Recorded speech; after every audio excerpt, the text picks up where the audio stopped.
പേര് അബു ഷൈം എന്നാണ്.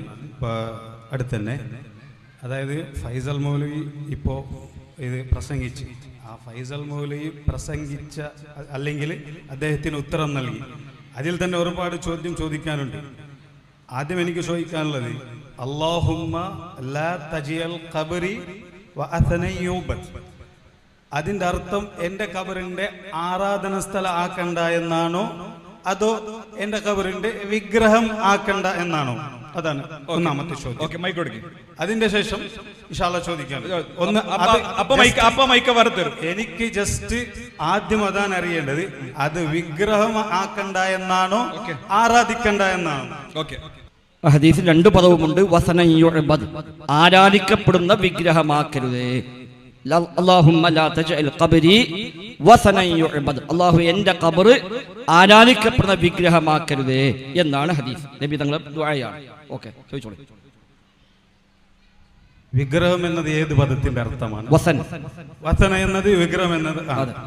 എന്നാൽ ഈ ദുആ അല്ലാഹു സ്വീകരിച്ചിട്ടുണ്ടോ? ഇല്ലേ, സ്വീകരിച്ചു. എന്നാൽ സുന്നികൾ ചെയ്യുന്ന ഇസ്തിഗാസ എങ്ങനെയാണ് ശിർക്കാകുന്നത്? നബിയുടെ ഖബർ വിഗ്രഹമായിട്ടില്ല. അപ്പോ ഇസ്തിഗാസ ആരാധനയല്ല. എങ്ങനെയാണ്? നബിത്തങ്ങള് ഖബർ വിഗ്രഹമല്ല, പക്ഷെ സുന്നികൾ ചെയ്യുന്നത് ഇസ്തിഗാസ ശിർക്കുമല്ല. എന്തുകൊണ്ട്? നബി സല്ലല്ലാഹു അലൈഹി വസല്ലം തങ്ങളെ ഈ ദുആക്ക് അല്ലാഹു ഉത്തരം നൽകിയിട്ടുണ്ടോ? ഇല്ലേ, ഉണ്ട്. അപ്പൊ ഇസ്തിഗാസ തൗഹീദാണോ ശിർക്കാണോ? ശുദ്ധ ശിർക്കാണ്. ശുദ്ധ ശിർക്കാണെങ്കിൽ എന്തുകൊണ്ട് ഈ പറയുന്ന ഞാൻ തന്നെ അവിടെ പോയിട്ട് വലൗ അന്നഹും ഇദ്ലമു അൻഫുസഹും ജാഊക ഫസ്തഗ്ഫിറുല്ലാഹ വസ്തഗ്ഫറ ലഹുമുർ റസൂലു ലവജദുല്ലാഹ തവ്വാബർ റഹീമ എന്ന് പറഞ്ഞുകൊണ്ട് ഇർതഖബതു അലൽ ഖതാ ഗൈറ അസ്രിമ അതെന്ന് പാടിയിട്ടുണ്ട്. അപ്പൊ ആ ദുആയിന് ഉത്തരം കിട്ടിയിട്ടുണ്ടെങ്കിൽ ഞാൻ എങ്ങനെ അവിടെ എത്തി? ഞാൻ ചെയ്തത് ആരാധനയല്ലേ? അതാണ് സംശയം. പക്ഷെ ആരാധനയാണ്. ഏറ്റവും പെട്ടെന്ന് നിങ്ങൾ തൗബ ചെയ്യണം, ഏറ്റവും വേഗം തൗബ ചെയ്യണം. നിങ്ങൾ പറഞ്ഞുതരാം, ബാക്കിയൊക്കെ എല്ലാം പറഞ്ഞുതരാം. നീ ഇരിക്കും, നിങ്ങൾ കേൾക്കി, നിങ്ങൾ ചോദിച്ചാൽ മാത്രം ഉത്തരം കേൾക്കണ്ടേ? ഇരിക്കും.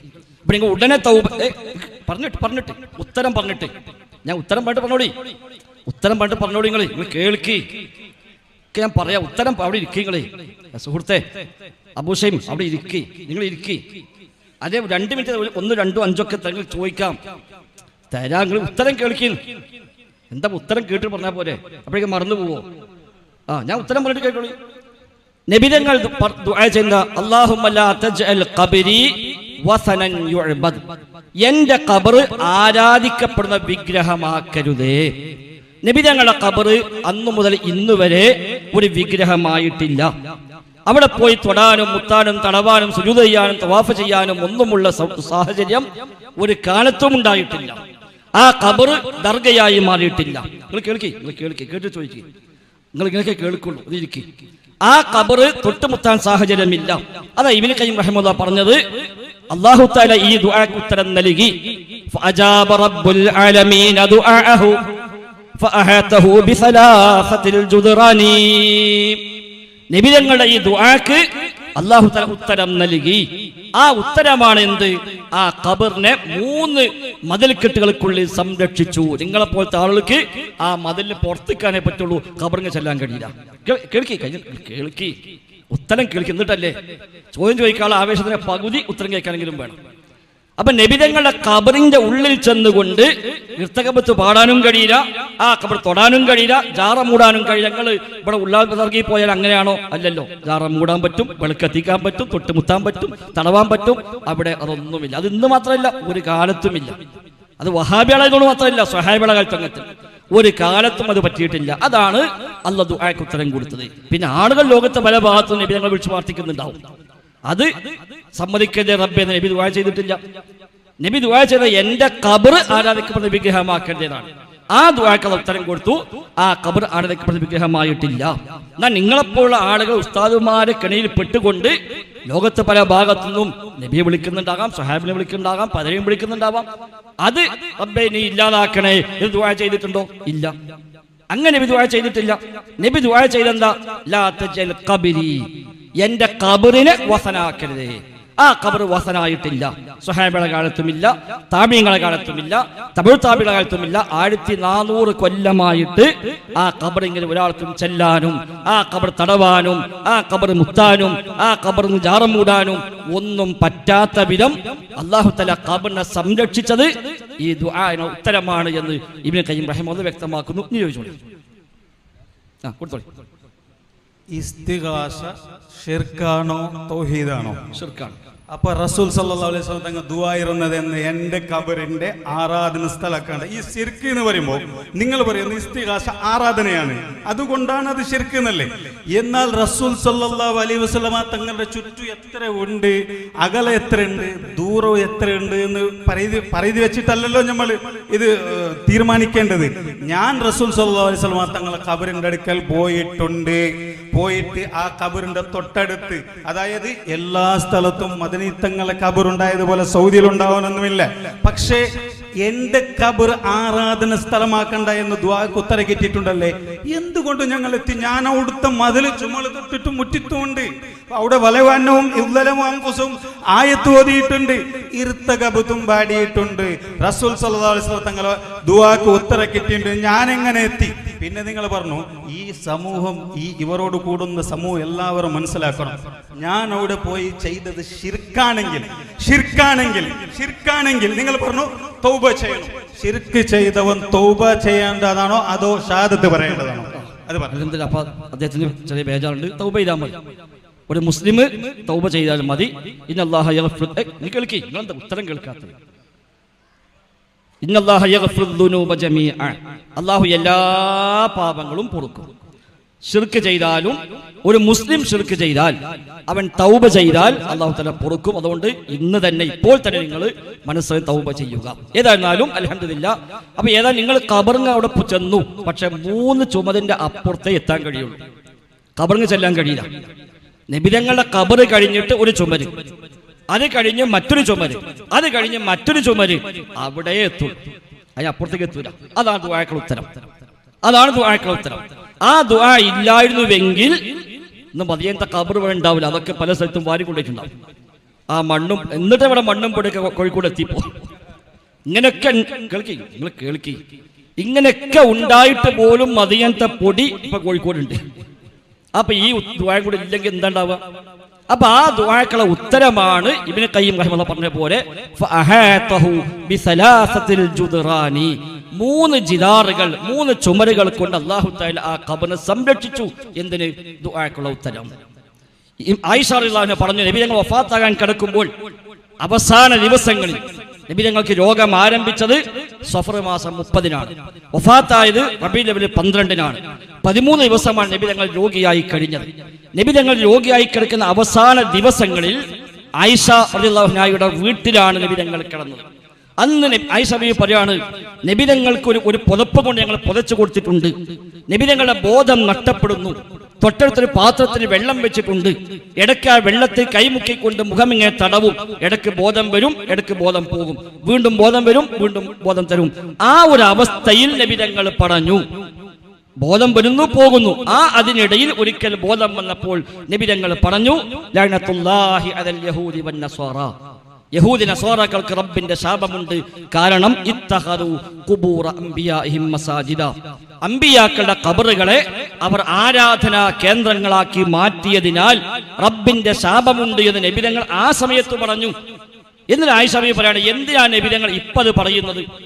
യുഹദ്ദിറു മാ സ്വനഉ, അവർ ചെയ്തതുപോലുള്ള കാര്യം ഈ ഉമ്മത്ത് ചെയ്യാതിരിക്കാൻ നബി തങ്ങൾ വാണിംഗ് കൊടുക്കുകയാണ്. അന്ന് നബി അത് പറഞ്ഞിട്ടില്ലായിരുന്നുവെങ്കിൽ, വഫാത്തിന്റെ സമയത്ത് നബി തങ്ങൾ ഇങ്ങനെ പറഞ്ഞിട്ടില്ലായിരുന്നുവെങ്കിൽ നബിയുടെ ഖബർ പുറത്തെവിടെങ്കിലും ആകുമായിരുന്നു, വീട്ടിലാക്കാതെ പുറത്തെവിടെങ്കിലും മറവ് ചെയ്യുമായിരുന്നു. പക്ഷേ പുറത്തെവിടെങ്കിലും ആയിക്കഴിഞ്ഞാൽ അതും ഒരു മസ്ജിദായി മാറുമോ, അതും സുജൂദിന്റെ കേന്ദ്രമായി മാറുമോ, ആരാധനാ കേന്ദ്രമായി മാറുമോ എന്ന് ഭയപ്പെട്ടതിനാൽ ആ ഖബർ ഞങ്ങളെ പുറത്തേക്കാക്കിയില്ല. ഇമാം ബുഖാരി റിപ്പോർട്ട് ചെയ്ത സംഭവമാണ്. അപ്പൊ നബി തങ്ങളുടെ ഖബർ നിങ്ങൾക്കെന്നല്ല ഒരാൾക്കും അതിന് ഉള്ളിൽ കയറാൻ ചാൻസ് ഇല്ല, അവിടെ തൊടാനും മുത്താനും ചാൻസ് ചാൻസ് ഇല്ല. നിങ്ങൾ തൊട്ടു പറഞ്ഞ മതില് നബിന്റെ ഖബറല്ല. നിങ്ങൾ പറഞ്ഞു ഞാൻ അവിടെ മുത്തി തൊട്ടു, നബിന്റെ ഖബറല്ല. സമാധാനത്തെ തൊട്ടു പോയാൽ അത് പോലീസിനെ കാണാത്തോണ്ടാ, അത് വേറെ കാര്യം. അപ്പൊ നബിയുടെ ഖബറല്ലത്. നബിയുടെ ഖബറ് കഴിഞ്ഞ് ഒരു മതില്, പിന്നെ രണ്ടാമതൊരു മതില്, പിന്നെ മൂന്നാമതൊരു മതില്. ആ മൂന്നാമത്തെ മതിലാണ് ആ ഗ്രില്ലിട്ട നെറ്റുള്ള ഭാഗം. അവിടെയാണ് കയറി വന്നാൽ തൊടാൻ പറ്റുള്ളൂ. അതിനപ്പുറത്തേക്ക് ഇനി 2 മതിൽ പൊളിച്ചിട്ട് വേണം ഖബറിലേക്ക് എത്താൻ. അപ്പൊ ആ 3 മതിലുകളാണ് ആ ദുആക്കുള്ള ഉത്തരം. പിന്നെ ശിർക്ക് ഒരാൾ ലോകത്ത് ചെയ്യും, അത് നബി തങ്ങൾ തന്നെ പറഞ്ഞു. നബിതങ്ങൾ തന്നെ പറഞ്ഞു, എന്റെ ഉമ്മത്തിൽ ചില ആളുകൾ ശിർക്കിൽ വരും, മുസ്ലിങ്ങളൊപ്പം ചേരും. നബിതങ്ങൾ പഠിപ്പിച്ച കാര്യമാണ്. നബി ആകെ പഠിപ്പിച്ച ഈ ഹദീസ് മാത്രമല്ലല്ലോ, നബി ധാരാളം ഹദീസ് പഠിപ്പിച്ചു. മറ്റു ഹദീസ് നബിതങ്ങൾ പറഞ്ഞു, ലാ തഖൂമുസ്സാഅ, ഖിയാമത്ത് ഉണ്ടാവുകയില്ല ഹത്താ തൽഹഖ ഖബാഇലു മിൻ ഉമ്മത്തി ബിൽ മുശ്രിക്കീൻ. എന്റെ ഉമ്മത്തിലെ ചില കബീലകൾ, ചില ഗോത്രങ്ങൾ, ചില വിഭാഗങ്ങൾ മുസ്ലിക്കീനോട് ചേർന്നിട്ടല്ലാതെ ഖിയാമത്ത് സംഭവിക്കുകയില്ല.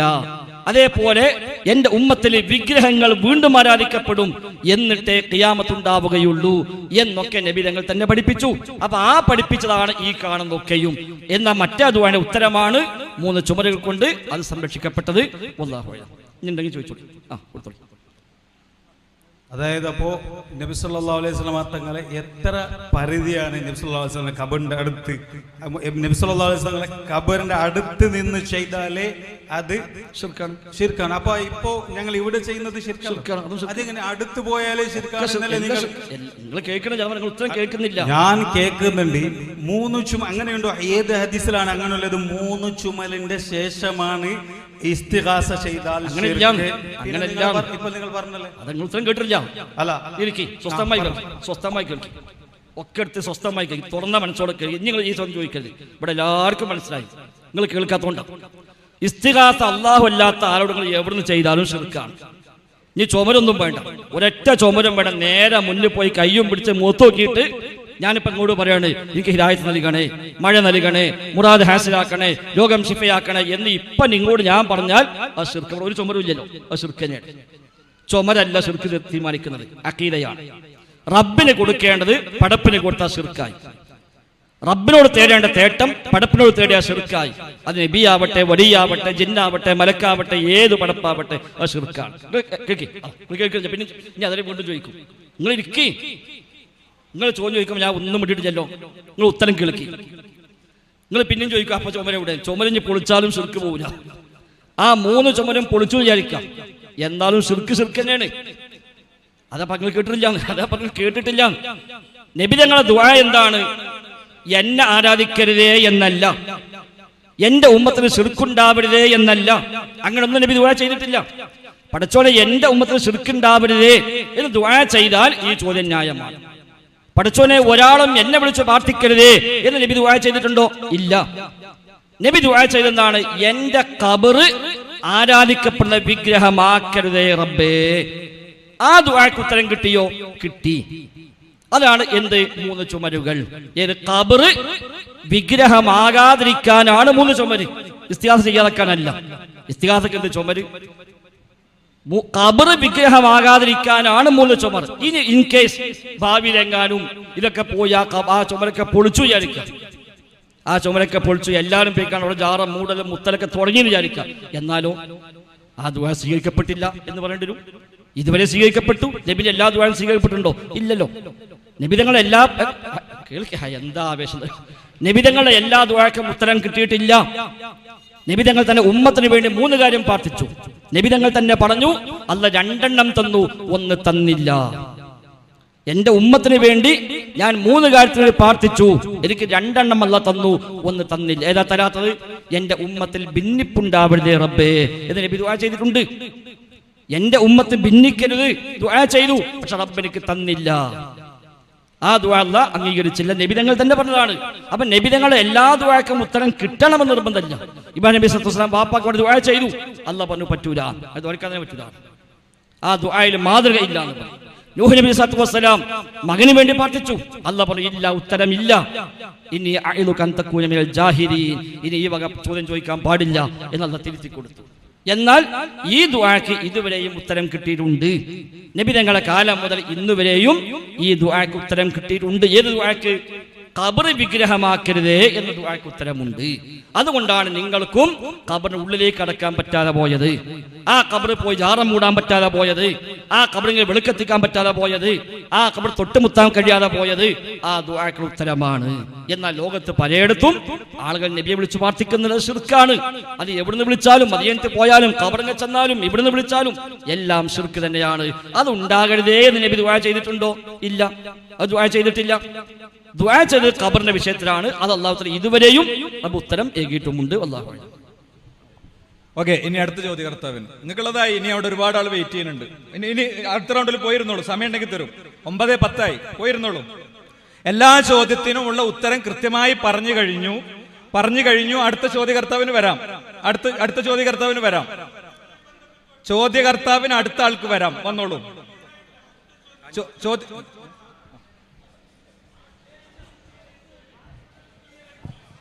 ഒരു ആളോട് സഹോദര ഒരു മിനിറ്റ്. നിങ്ങൾക്ക് ഇനി ഇതാ ഈ രണ്ട് ഉസ്താദ്മാർ ചോദിച്ചാൽ നിങ്ങൾക്ക് ചാൻസ് തരും ഇൻഷാ അല്ലാഹ്. പൊന്നു സഹോദര, നിങ്ങൾ പൊന്നു ഹബീബ് നിങ്ങളോട് ഇരിക്കി, യാ ഹബീബ് നിങ്ങളോട് ഇരിക്കി. ഈ രണ്ട് ഉസ്താദ്മാർ നിങ്ങളൊക്കെ അത് ഏതായാലും വിവരമുണ്ടല്ലോ ഉസ്താദ്മാർക്ക്. ഉസ്താദ്മാർ നമ്മൾ മുട്ടുമുട്ടിക്കാൻ വന്നതാണ്, നിങ്ങൾ ഓല എടുക്കാറാക്കല്ലേ. ആ ഉസ്താദ്മാർ ചോദിച്ചു കഴിഞ്ഞാൽ ഇൻഷാ അല്ലാഹ് നിങ്ങൾക്ക് കിട്ടും. ഇവിടെ റസൂലുള്ളാഹി സ്വല്ലല്ലാഹു അലൈഹി വസല്ലം പറഞ്ഞു, അല്ലാഹുമ്മ ലാ തജ്അൽ ഖബരി വസന യുഅബദു.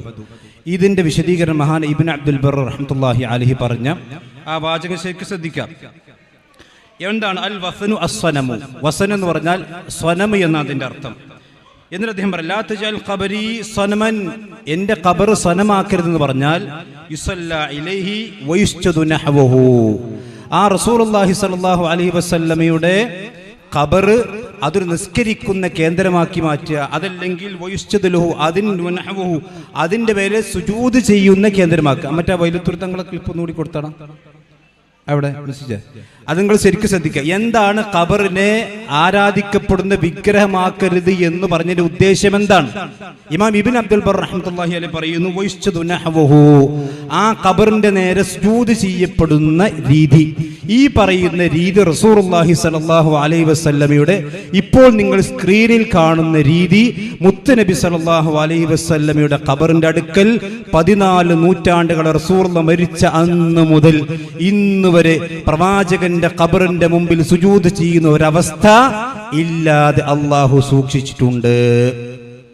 അതാണ് മഹാനായ ഇബ്നു അബ്ദുൽ ബർ റഹ്മത്തുള്ളാഹി പറയാൻ, വയുസ്ജദു ലഹു വയുസ്ജദു നഹ്വഹു, ആ പ്രവാചകന്റെ ഖബറിന്റെ നേരെ സുജൂദ് ചെയ്യപ്പെടുന്ന അവസ്ഥ അത് നമ്മുടെ നാട്ടിലെ ഖബറുകൾക്ക് നേരെയുണ്ടെങ്കിൽ മുത്തുനബിയുടെ ഖബറിന്റെ നേരെ അതില്ലാതെ അല്ലാഹു 14 നൂറ്റാണ്ടായി അതിന്റെ അടുത്തേക്ക് ഒരു മനുഷ്യനെ പോലും അടുപ്പിക്കാതെ ബിസലാസത്തിൽ ജുദറാനി, മൂന്ന് മതിലുകളെ കൊണ്ട് അല്ലാഹു സംരക്ഷിച്ചിട്ടുണ്ട്. എന്നിട്ട് അദ്ദേഹം പറയാൻ, യുഹദ്ദിറു അസ്ഹാബഹു, ഇത് ആവേശം മാത്രം പോരാ സഹോദരന്മാരെ, നിങ്ങൾ ചിന്തിക്കണം. ഈ ആവേശമൊക്കെ നല്ലതാണ്, പക്ഷെ ഇമാമിയങ്ങൾ എന്തു പറഞ്ഞു നിങ്ങൾ ആലോചിക്കണം. നമ്മളെക്കാൾ വിവരമുള്ള, നമ്മളെക്കാൾ പാണ്ഡിത്യമുള്ള, നമ്മളെക്കാൾ ദീനറിയുന്ന, നമ്മളെക്കാൾ പടച്ചവനെ പേടിക്കുന്ന മഹാരഥന്മാരായ പണ്ഡിതന്മാർ ഈ ഹദീസ് വിശദീകരിച്ച് പറയാൻ, യുഹദ്ദിറു അസ്ഹാബഹു, എന്തുകൊണ്ടാണ് പ്രവാചകൻ ഈ ഹദീസ് പറഞ്ഞത്? തന്റെ അസ്ഹാബുമാരെ താക്കീത് കൊടുക്കുകയാണ്. വസായിറ ഉമ്മത്തി മിൻ സൂഇ സനീഇൽ ഉമ്മി ഖബ്ലഹും, തന്റെ മുമ്പ് കഴിഞ്ഞു പോയ ജൂത നസ്രാനികൾ അവരുടെ ഖബർ, അവരുടെ അമ്പിയാക്കന്മാരുടെ ഖബറിന്റെ അടുത്ത് ചെയ്തതുപോലെ നിങ്ങൾ ചെയ്യരുതേ.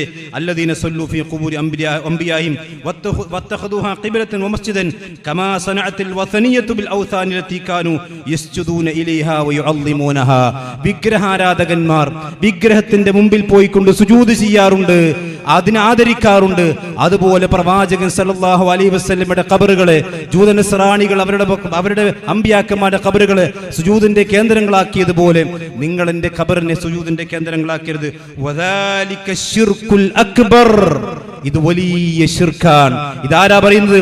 മഹാന ഇബ്നു അബ്ദുൽ ബർ റഹ്മത്തുള്ളാഹി അലൈഹി പറയുന്നു, വകാന റസൂലുള്ളാഹി സ്വല്ലല്ലാഹു അലൈഹി വസല്ലം യുഖ്ബിറുഹും ബിമാ ദാലിക മിൻ സഖ്തില്ലാഹി വഗളബിഹി, ഇത് പ്രവാചകൻ അറിയിച്ചു, കാരണം ഇത് അല്ലാഹുവിന്റെ കോപമുള്ള കാര്യമാണ്. വഅന്നഹു മിമ്മാ ലാ യർളാഹു, അത് അല്ലാഹു ഇഷ്ടപ്പെടാത്ത കാര്യമാണ്. ഖശ്യതൻ അലൈഹിം മിൻ ഇംതിസാലി ത്വരീഖിഹിം, എന്തുകൊണ്ടാണ് പ്രവാചകൻ മരിക്കാൻ കിടക്കുന്ന സന്ദർഭത്തിൽ പോലും ഈ ഒരു കാര്യം ഗൗരവത്തിൽ പറഞ്ഞത്? എൻ്റെ ഉമ്മത്തിൽപ്പെട്ട ആളുകൾ ജൂത നസ്രാണികൾ അവർ അമ്പിയാക്കന്മാരെ ഖബർ സുജൂദിന്റെ കേന്ദ്രമാക്കിയതുപോലെ എൻ്റെ ഉമ്മത്തി എൻ്റെ ഖബറിനെ സുജൂദിന്റെ കേന്ദ്രമാക്കും, മസ്ജിദാക്കി മാറ്റുമെന്ന് റസൂലുള്ളാഹിക്ക് പേടിയുണ്ട്. മാത്രമല്ല, കാരണം പ്രവാചകൻ സല്ലല്ലാഹു അലൈഹി വസല്ലം സഹാബത്തിനെ പഠിപ്പിച്ച എന്താണ്? വകാന റസൂലുള്ളാഹി സ്വല്ലല്ലാഹു അലൈഹി വസല്ലം യുഹിബ്ബു മുഖാലഫത അഹ്ലിൽ കിതാബി വസാഇൽ കുഫാർ വകാന യഖാഫു അലാ ഉമ്മത്തിഹി ഇത്തിബാഅഹും. പ്രവാചകൻ റസൂലുള്ളാഹി സ്വല്ലല്ലാഹു അലൈഹി വസല്ലംക്ക് പേടിയുണ്ട് എൻ്റെ ഉമ്മത്ത് ജൂത നസ്രാനികൾ ചെയ്തതുപോലെ ചെയ്യുമെന്ന്. കാരണം പ്രവാചകൻ പറഞ്ഞിട്ടുണ്ടല്ലോ, ലതത്തബിഅന്ന സനന മൻ കാന ഖബലകും ശിബ്റൻ ബിശിബ്റിൻ ഹദ്വൻ നഅലി ബിന്നഅലി എന്ന് പ്രവാചകൻ പറഞ്ഞിട്ടുണ്ട്. അപ്പോൾ റസൂലുള്ളാഹിന്റെ ഖബർ സുജൂദ് ചെയ്യപ്പെടുന്ന കേന്ദ്രമായിട്ടില്ല, ആരാധിക്കപ്പെടുന്ന കേന്ദ്രമായിട്ടില്ല, അത് അല്ലാഹു സംരക്ഷിച്ചിട്ടുണ്ട്. അതേ സമയത്ത് ആ റസൂലുള്ളാഹിന്റെ ഖബറിന്റെ അടുക്കൽ വെച്ചുകൊണ്ട് ആരെങ്കിലും എന്തെങ്കിലും പോക്കിരിത്തരങ്ങൾ കാണിച്ചാൽ അതൊന്നും റസൂലുള്ളാഹിന്റെ പ്രാർത്ഥനയ്ക്ക് എതിരല്ല, അത് സംരക്ഷിക്കുമെന്നുള്ള പറഞ്ഞിട്ടുമില്ല. പ്രവാചകൻ സല്ലല്ലാഹു അലൈഹി വസല്ലമ ആരാധിക്കപ്പെടുന്ന വിഗ്രഹമാക്കരുത് എന്നല്ല പ്രവാചകൻ പറഞ്ഞത്. എൻ്റെ ഖബറിനെ, അതും ജൂത നസ്രാണികളെ ചൂണ്ടിക്കൊണ്ടാണ് പറഞ്ഞത്, അതുപോലെ നിങ്ങൾ ചെയ്യരുത്. അതുപോലെ ചെയ്യാനുള്ള അവസരം റസൂലുള്ളാഹിന്റെ ഖബറിന്റെ അടുക്കൽ ഇല്ല. സയ്യിദ് മദീന്റെ ഖബറിന്റെ അടുക്കൽ ഉണ്ടാകും, മമ്പറത്തുണ്ടാകും, ഉള്ളാളുണ്ടാകും, അതുപോലെ നാഗൂറുണ്ടാകും, അജ്മീർ ഉണ്ടാകും. പക്ഷെ മുത്തുനബിയുടെ ഖബറിന്റെ അടുക്കൽ ഇല്ല. അത് അല്ലാഹുവിന്റെ വഖദ് അജാബ ദുആഹു, അല്ലാഹുവിന്റെ പ്രവാചകന്റെ പ്രാർത്ഥനയ്ക്ക് ഉത്തരം കിട്ടിയത് കൊണ്ട് തന്നെയാണ് എന്ന് നമ്മൾ മനസ്സിലാക്കുക. അതാണ് വിഷയത്തിലുള്ളത്. വാശിയും വക്കാണൊക്കെ നല്ലതാണെങ്കിലും നമ്മുടെ പരലോകം നമ്മൾ മറക്കരുതെന്ന് കൂടി സാന്ദർഭികമായി ഉണർത്തും.